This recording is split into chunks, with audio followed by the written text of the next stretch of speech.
e todos os dias no templo e nas casas não deixavam de anunciar o Evangelho e pregar Jesus Cristo.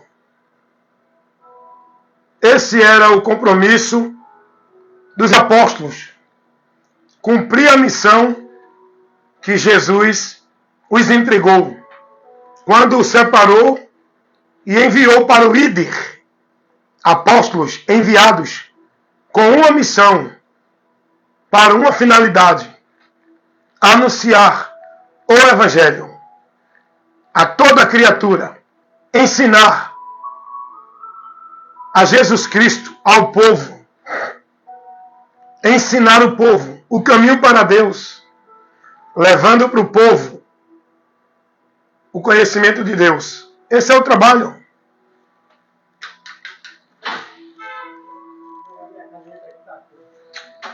Então, vocês têm que estar entendendo isso. O trabalho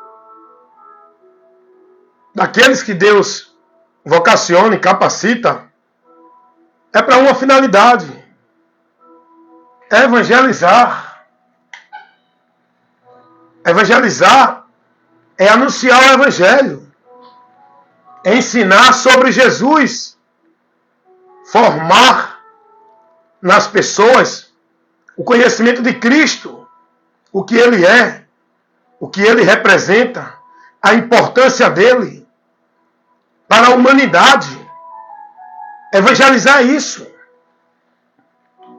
Evangelizar não é criar esses movimentos, esse show, essas atrações, esses entretenimentos. Os apóstolos, eles não criavam eventos para pregar o Evangelho. Eles não distraíam as pessoas. Eles não levavam as pessoas a atrações.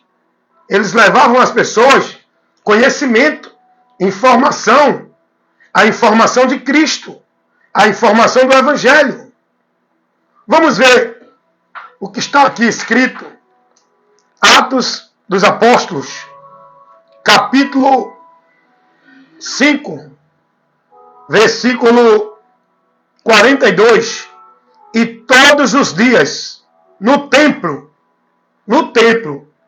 o templo que era o lugar onde os judeus viviam sua adoração, seus cultos, sua vida com Deus. O templo dos judeus era um lugar exclusivo para o sacrifício, para a adoração, para encontrar, aprender, ouvir de Deus. Era no templo. Mas isso aí era dentro de uma dispensação da velha aliança. A nova aliança não precisa mais dos cerimoniais, dos princípios, da direção que a velha aliança mostrava ao povo para uma vida com Deus. A nova aliança agora é o novo e vivo caminho. Novo, porque o que era velho já foi posto de lado, o novo foi realizado.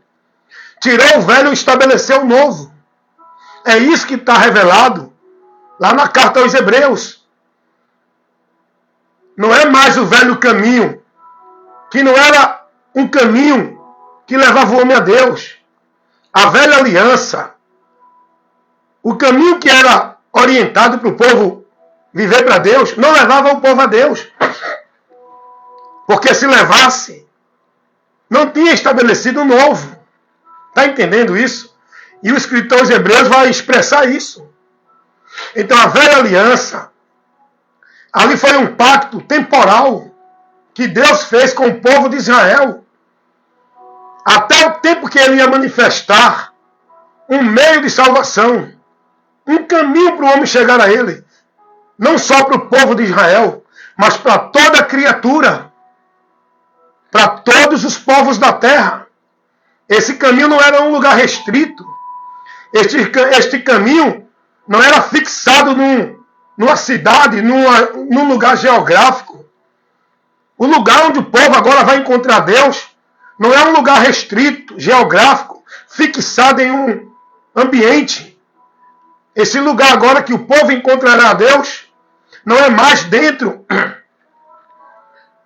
de atividade religiosa.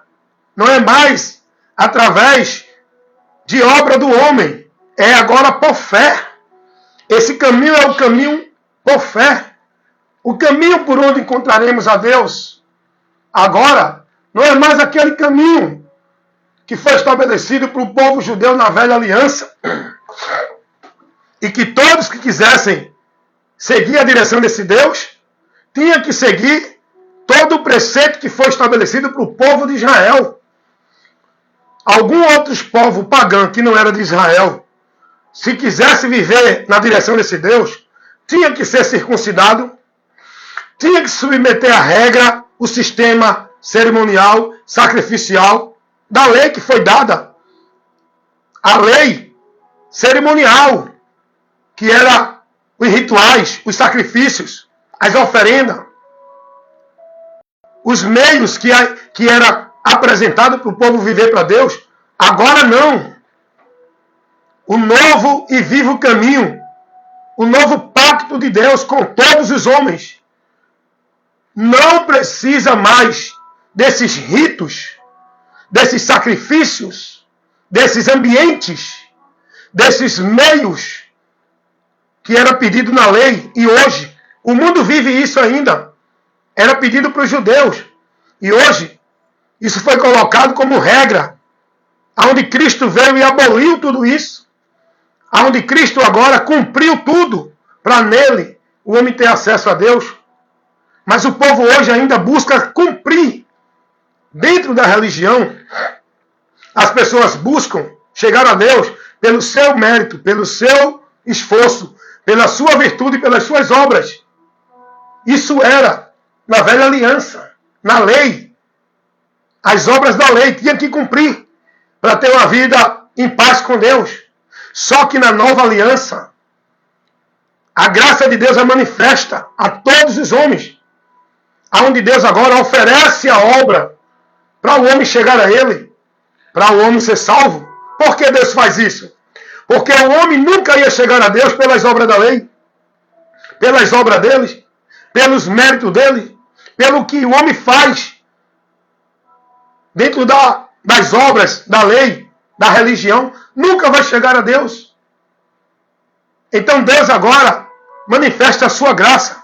O que é a graça? Muita gente não entende o que é a graça. E ficam aí com uma pregação confundindo as pessoas. Ah, porque a graça agora não tem mais pecado. Todo mundo já está salvo, porque agora é a graça. Porque agora todo mundo está livre, todo mundo tem a vida com Deus, porque é a graça. Não. A graça é tão simples de você entender isso. Só que o diabo, ele confunde. Ele mistura as coisas, pegando a mentira dele, misturando na verdade de Deus. Para quê? Para confundir e impedir o homem de chegar à verdade. O que é a graça? É um favor que nós não merecemos. E que favor é esse? Jesus Cristo. E para o homem agora ser salvo, é pelo favor de Deus. Jesus é crer nele e se converter a ele. Só isso. Isso é graça. Porém, os que não crêem continuam em condenação, sem receber a graça. A graça não é irresistível. A graça não é um determinismo de Deus. A graça não vai ser aplicada no homem pela soberania de Deus. A graça foi oferecida. É o homem que toma uma atitude de fé, recebendo esse favor de Deus. É o homem. Isso não vai deixar, isso não vai tirar a soberania de Deus. Isso não faz o homem ter participação na salvação. A salvação foi manifesta por Deus. Agora o homem é que escolhe. Sim, sim. A palavra revela isso. Não venham os calvinistas com essa doutrina de demônios querer confundir a mente do povo com esses conceitos malditos de predestinação, escolha incondicional. Não, não. Jesus nunca pregou isso para ninguém. Toda a pregação de Jesus é creia, creia. Quem crê não é quem foi escolhido por decreto de Deus. Aprendam isso. A salvação é a obra de Deus para salvar o homem. Não é o homem que tem nenhum mérito na salvação. Foi Deus que operou a salvação para salvar o homem. Mas é o homem que precisa aceitar essa graça de Deus para ser salvo. Está entendendo isso? Toda a revelação do Evangelho vai mostrar que salvação é por crer. E sabe o que é crer?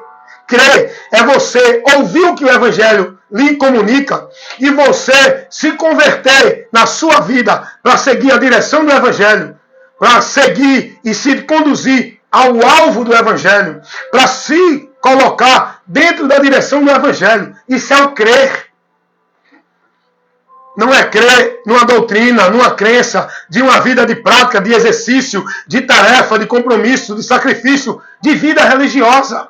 O crer para ser salvo é em Cristo, como o Evangelho anuncia.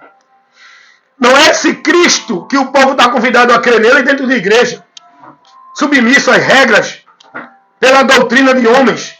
É o Cristo que nos trouxe o conhecimento dele, a doutrina dele, é o convite dele, é o chamado dele. E ele nunca disse a ninguém que quem é salvo é quem foi escolhido por determinismo de Deus. É salvo quem crê nele. Porém, quem não crê, permanece condenado. É isso que a graça nos revela. Essa graça é o próprio Jesus. É isso que o próprio Jesus nos revela. A graça de Deus é o favor imerecido, que nenhum ser humano merece. E ele oferece a todos. A graça não é limitada. A graça é estendida a todos os homens. A palavra está sempre mostrando isso. Mas é o homem que toma a atitude, que essa é a fé que Deus quer. Essa é a fé, é a atitude do homem em crer no que o Evangelho nos comunica e se converter. É a atitude de fé para ser salvo. Então as pessoas ficam criando uma diferença de graça. Aí ficam criando uma graça aí que é libertina. Uma graça aí que Deus já fez tudo e todos estão salvos. Não é assim. Vou te explicar como é essa graça de Deus, para tu entender um pouco. Vamos fazer um exemplo aqui, que eu não sou muito bom nisso, mas eu acho que vai dar para você entender. Por exemplo, o homem caiu dentro de um buraco. Um buraco que não tem como ele escapar. Não dá para ele subir, não dá para ele sair por meio nenhum. E todos estão nesse buraco. Ninguém que está nesse buraco pode sair. Está entendendo isso? Ninguém que está nesse buraco pode sair. É um exemplo. Vamos entender isso. A partir daí, agora entra a graça de Deus. Vamos colocar um personagem. Entra agora um homem que vem ajudar aqueles que estão no buraco. Esse homem, ele tem uma corda grande que chega até lá onde estão as pessoas. E ele lança essa corda. E oferece o meio desse povo sair. Ele não cobra nada, ele joga a corda. E todos que se dirigir para essa corda e subir por ela, se conduzir por ela, sai do buraco. Isso é a graça de Deus. Agora eu pergunto a você, se aqueles que estão lá dentro não se dirigir para a corda e não subir pela corda, eles vão sair do buraco ou vão continuar no buraco? Eles vão continuar no buraco porque o homem não quis. O homem jogou a corda não só para ele, mas só para um grupo. A corda foi jogada para todos. E só vai sair do buraco quem se dirigir à corda, aceitando o favor desse homem, e subir por ela para sair do buraco. Quem não se dirigir para essa corda, e não subir por ela, se conduzir por ela, para sair do buraco, vai continuar no buraco. Porque o homem não quis salvar os outros? Não, porque os outros não quiseram o favor do homem. Mas o favor do homem foi lançado para todos, a corda. Está entendendo? Esse favor de Deus é Jesus. Essa corda dentro da simbologia, dentro do exemplo que eu estou dando aqui, para você entender o que é a graça. Esse favor de Deus, essa corda de Deus que ele jogou para nos tirar do buraco é Jesus, para nos tirar do buraco do pecado, que leva o homem a perecer, a morte eterna. É só Jesus, por Jesus, que o homem pode sair. E Deus enviou Jesus para isso. E não foi só para um grupo, não. Foi para todos. Agora só serão salvos desse buraco do pecado quem crê em Jesus e se conduzir por ele. Quem não crê vai continuar no buraco condenado. Por quê? Porque Deus não jogou para eles também a corda? Porque a graça de Deus não foi para eles? Não. Porque eles não aceitaram a graça de Deus. Recusaram o único meio que tinha para eles se salvarem. Está entendendo, irmãos? O que é a graça? É o favor de Deus, que nós não merecemos. É você que toma uma atitude de aceitar ou continuar na incredulidade e desprezar, buscando socorro por outro meio, em outros princípios, o favor de Deus, e fica buscando uma vida com Deus pelos seus méritos, pelos seus meios de vida religiosa. É a Babilônia, é a Babel, que faz o homem, pelos seus esforços, tentar chegar a Deus.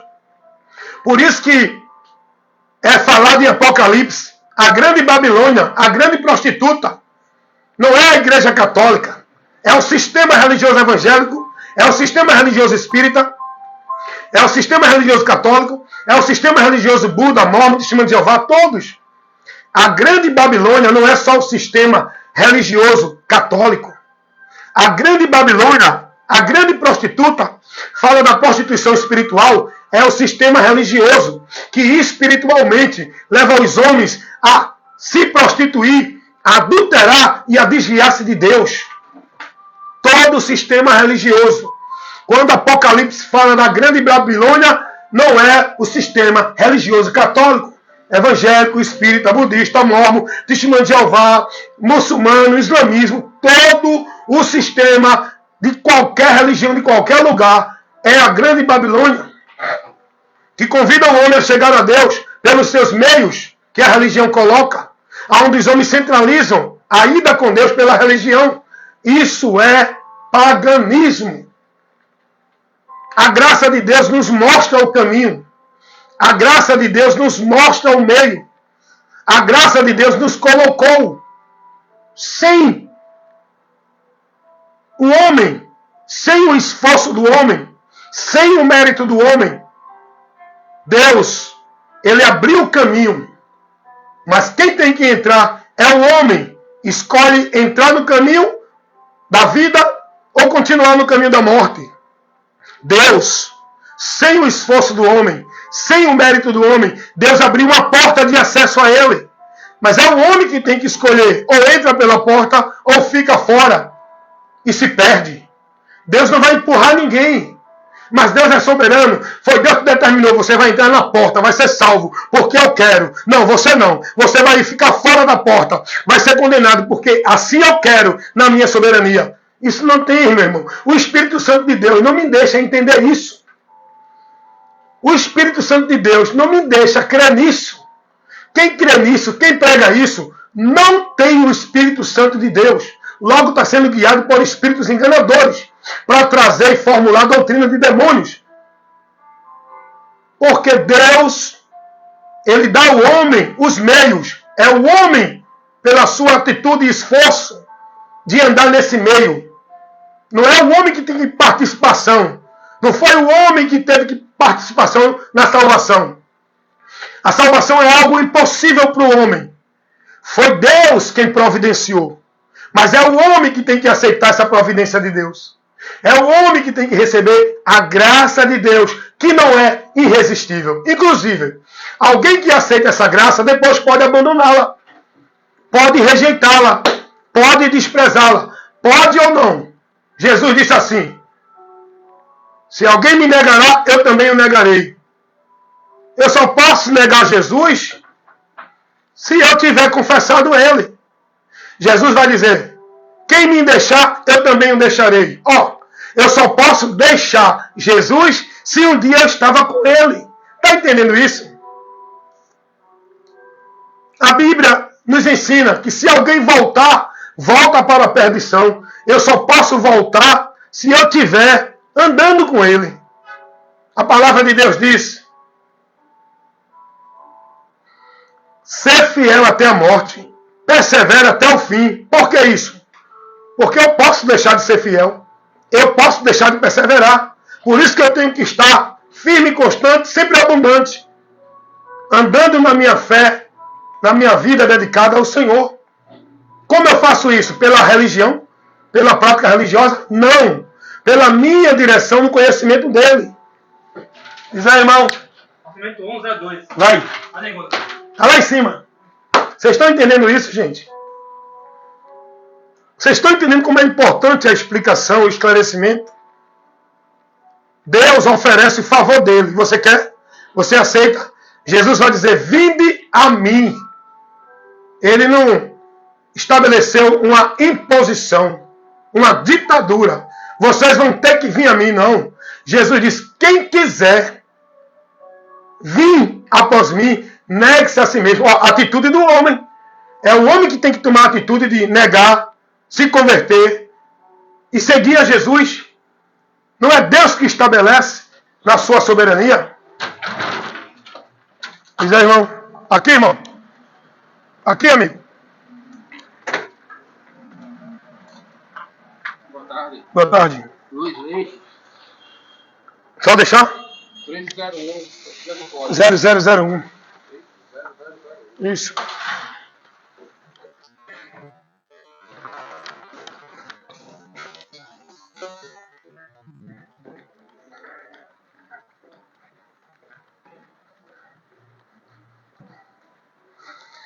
Então, meus amigos, é isso que eu estou aqui comunicando a vocês.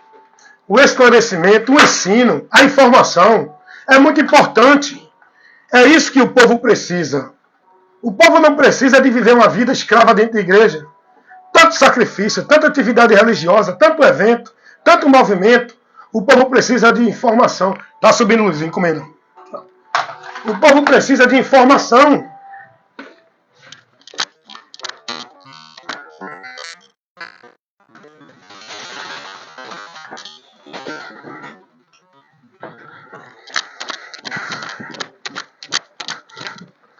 Aqui é assim, é trabalhando e pregando.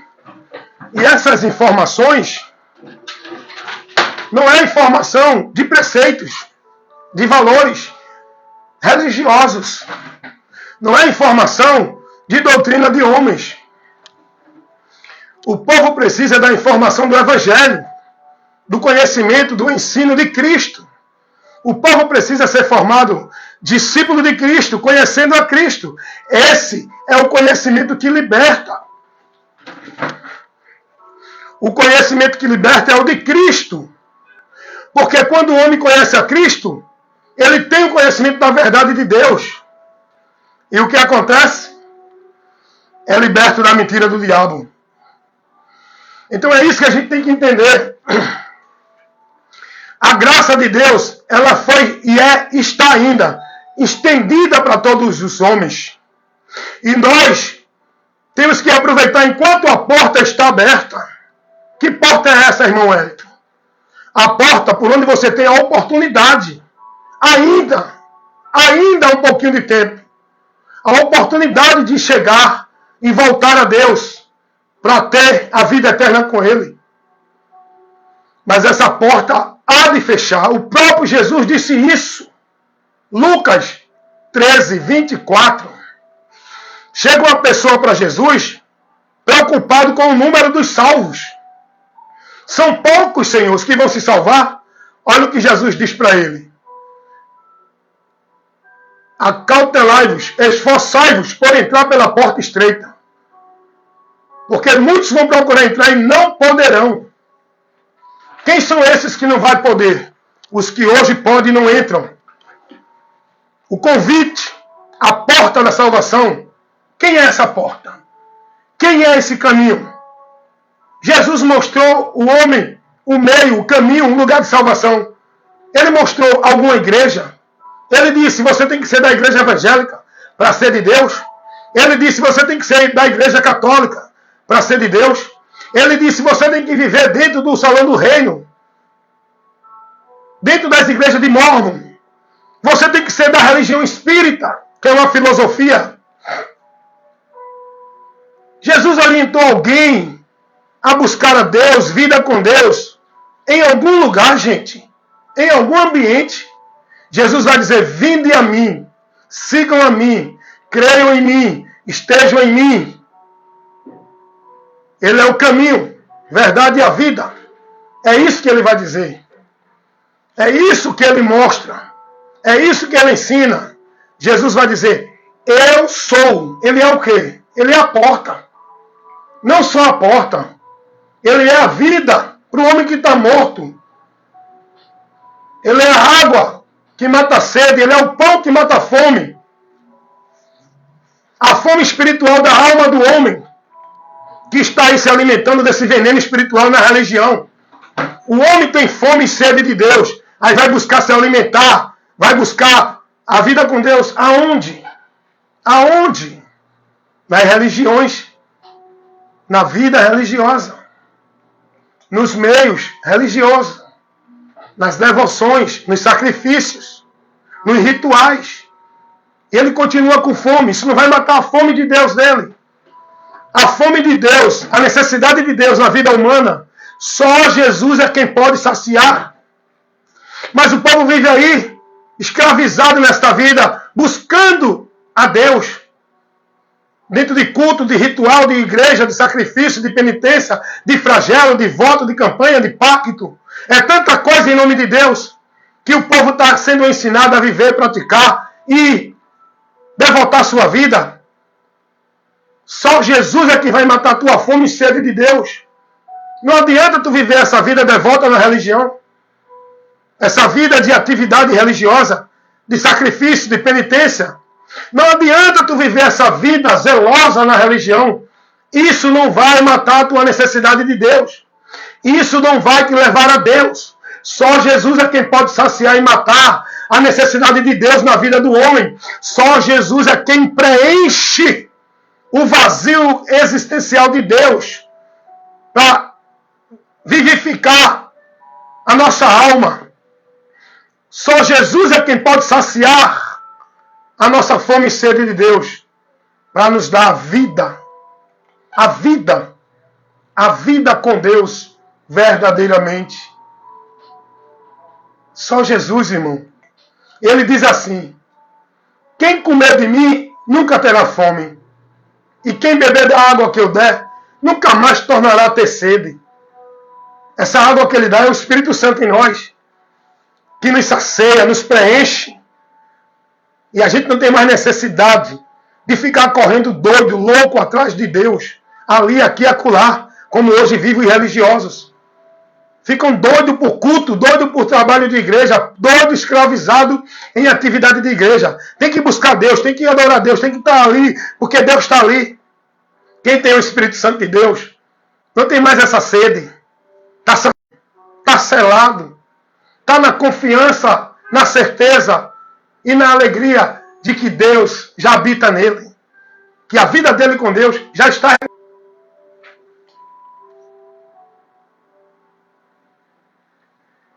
Que a vida dele com Deus já está reconciliada. Não há mais necessidade de escravizar-se em tanto trabalho religioso, em tanta atividade dentro de centros chamados de igreja, em tanto ritual, em tanta coisa que colocam para o povo viver como se fosse para Deus. Quem está com o Espírito Santo tem a sua alma saciada. Não vive doido atrás de Deus ali, aqui e acolá, porque sabe que Deus está nele. Não vive preocupado em ir para a casa de Deus, porque sabe que ele é a casa de Deus. Quem tem o Espírito Santo de Deus não precisa subir monte para ter o poder de Deus, para chegar mais perto de Deus. Quem tem o Espírito Santo de Deus, aleluias, está pleno de Deus, está saciado de Deus, está com a vida satisfeita de Deus. Quem tem o Espírito Santo de Deus não precisa estar dentro de igreja fazendo campanha, pacto, voto, para alcançar alguma coisa de Deus, porque está na bênção de Deus. As bênçãos não estão ali para eu buscar. As bênçãos de Deus vêm até mim, porque eu estou em Cristo. É isso que a palavra me ensina. Eu não preciso fazer campanha de bênção de vitória para alcançar nada de Deus. Quem tem o Espírito Santo de Deus não vive escravizado nesses movimentos. Quem tem o Espírito Santo de Deus não precisa estar buscando casa de Deus para adorar a Deus, porque sabe que a casa sou eu. E Deus é adorado no altar, que é a minha vida. não é no altar de igreja, não é dentro de casa de Deus, igreja. Quem tem o Espírito Santo de Deus não se deixa escravizar em sacrifício, em vida religiosa. Porque Jesus, ele é o pão, ele é a água que mata a fome e a sede da nossa alma de Deus. E Jesus em nós, já estamos saciados de Deus. Quem tem o Espírito Santo de Deus não fica buscando confiança e certeza de salvação, dando dízimo, se batizando, dentro de ritual e de obrigação de igreja, para ter a sensação de que é salvo, de que é de Deus. Quem tem o Espírito Santo de Deus está na confiança e na certeza e na segurança da salvação, porque sabe que Cristo que operou essa obra, que nos garante a salvação, não é pelo meu sacrifício de ritual de vida religiosa. Quem tem o Espírito Santo de Deus não é levado pelos enganos dos falsos profetas, pelas doutrinas dos homens, pelos princípios e valores da religião. Porque quem tem o Espírito Santo de Deus é guiado por Cristo, em Cristo, na doutrina de Cristo. Não tem como uma pessoa dizer que tem o Espírito Santo de Deus e está guiado com sua vida de princípios e valores pelo sistema católico. A doutrina do sistema católico não é a de Cristo. Não tem como o indivíduo dizer que está com o Espírito Santo guiado por Deus, subjugado dentro da doutrina evangélica. A doutrina do sistema religioso evangélico não é a doutrina de Cristo. Não tem como o indivíduo que é guiado pelo Espírito Santo de Deus achar que é de Deus, porque está dentro de uma igreja onde ele centraliza a sua confiança, onde ele faz o seu alicerce, onde ele escraviza a sua vida e seu viver para Deus. Não tem como. Porque quem tem o Espírito Santo de Deus não fica preso dentro desses rituais, dentro desses lugares místicos, vivendo o paganismo. Quem tem o Espírito Santo de Deus tem a certeza e a convicção que ele já está em Deus e guardado, seguro para a vida com Deus. Ele não depende, ele não coloca como mediador igreja, culto, ritual. Quem tem o Espírito Santo de Deus não está escravizado, subjugado na autoridade de nenhum líder religioso que se denominam a autoridade espiritual de Deus para o povo. Quem tem o Espírito Santo de Deus está subjugado, submetido com fidelidade à doutrina de Cristo, não doutrina de igreja, ao senhorio de Cristo, não de nenhum líder de igreja. Quem tem o Espírito Santo de Deus está sob a autoridade de Cristo, a palavra dele. Não é a autoridade de líder religioso dentro de igreja. Quem tem o Espírito Santo de Deus, esse é de Deus. E quem não tem, não é de Deus. Romanos 8:9. Então é preciso esclarecer, irmão. É preciso levar o conhecimento. É preciso levar a informação verdadeira. Advertir, orientar, corrigir, instruir o povo com a palavra. Com a palavra. Pela palavra.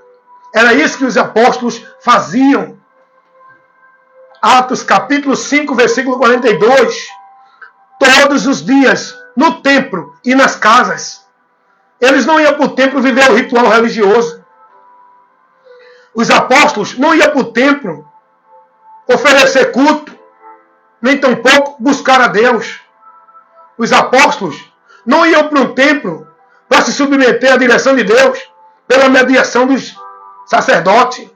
Os apóstolos iam para o templo para pregar o Evangelho e anunciar Jesus Cristo, ensinando ao povo a verdade, para que o povo fosse liberto da mentira que estavam vivendo dentro do templo, sendo ensinado e formado. Os apóstolos iam para o templo pregar a palavra, e não só no templo, nas casas. Eles iam para as casas, não era para chamar ninguém para a igreja,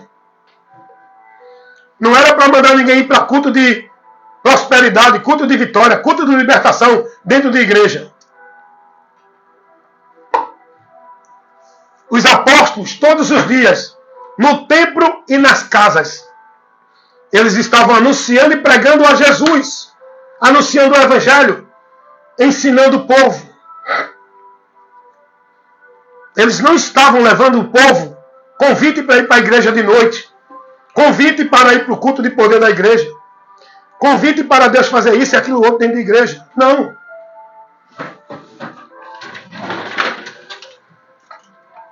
Nada. Vocês estão entendendo isso, irmãos? É importante isso. Por quê? Porque hoje o que é que o povo vive? No que é que o povo está sendo formado? O que é que o povo pratica em nome de Deus? Qual a devoção do povo e a consagração de vida do povo em relação a Deus? Aonde está o conhecimento do povo para Deus? É isso que o povo precisa ouvir, é a verdade. A verdade tem que ser levada dentro das igrejas católicas, dentro das igrejas evangélicas, dentro de todo o centro religioso. Mas como é que a verdade vai ser levada lá? Se a mentira é quem prevalece. Se é a mentira que o povo está firmado. Se é a mentira que o compromisso dos líderes estão em pregar ela. E quando alguém prega a verdade, não aceitam. Não aceitam. Vai pregar a verdade para o povo esclarecendo sobre essa questão de casa de Deus, de adorar a Deus, desses cultos a Deus pagão. Os religiosos evangélicos não aceitam. Vai pregar a verdade de Deus dentro dessa questão de o único nome ser clamado, o único santo protetor, o único mediador. Os religiosos católicos não aceitam. Vai pregar a verdade de Deus, mostrando para esse povo o que o Evangelho revela. Eles não aceitam. Porque dentro do sistema religioso, eles vivem a mentira misturada com a verdade. Eles pregam o Evangelho falsificado, contaminado, adulterado, com a influência dos princípios dos homens dentro da religião. E nosso dever é pregar a verdade, levar a verdade, o conhecimento da verdade para o povo. Mas não é a verdade relativa do que eu penso, do que eu acho, da minha religião, da minha linha doutrinária. É a verdade absoluta de Deus, que é Jesus, a doutrina de Cristo, o Evangelho da salvação, a palavra que leva vida e salvação e libertação à humanidade, é o Evangelho. Por isso que Jesus disse, preguem a todos os homens em todo lugar. Quem crê, não é quem é determinado a crer, é quem crê será salvo. Quem não crê, condenado. O único meio de salvação, o único meio do homem chegar a Deus é pelo conhecimento do Evangelho. Sem o Evangelho, ninguém vai ter o conhecimento para ser liberto da mentira, para conhecer a verdade, para chegar a Deus. E é por isso que Deus proporciona que esse Evangelho chegue ao alcance de todos, porque Deus não tomará o culpado por inocente. Sabe qual é a causa da condenação do homem? É porque veio a ele a oportunidade de salvação. E ele desprezou e continuou na condenação. É isso que está revelado. Paulo vai dizer, serão julgados e condenados, porque não creram na verdade para se salvarem. Antes tiveram prazer na iniquidade. 2 Tessalonicenses 2, do 10 ao 12. O próprio Jesus vai dizer, quem crê nele não é condenado, mas quem não crê permanece condenado. Por quê? Porque não creu.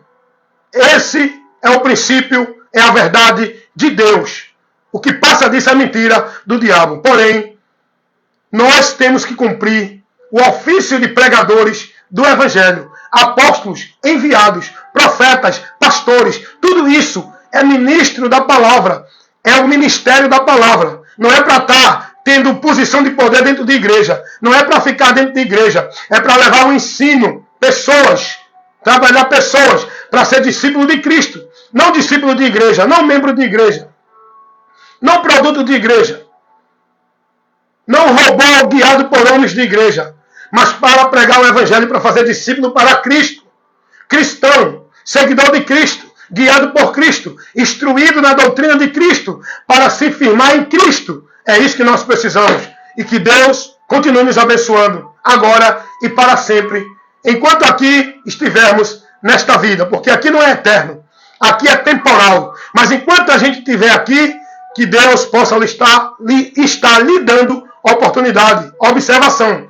Aproveite as oportunidades. Porque tudo tem um tempo determinado aqui nesta vida.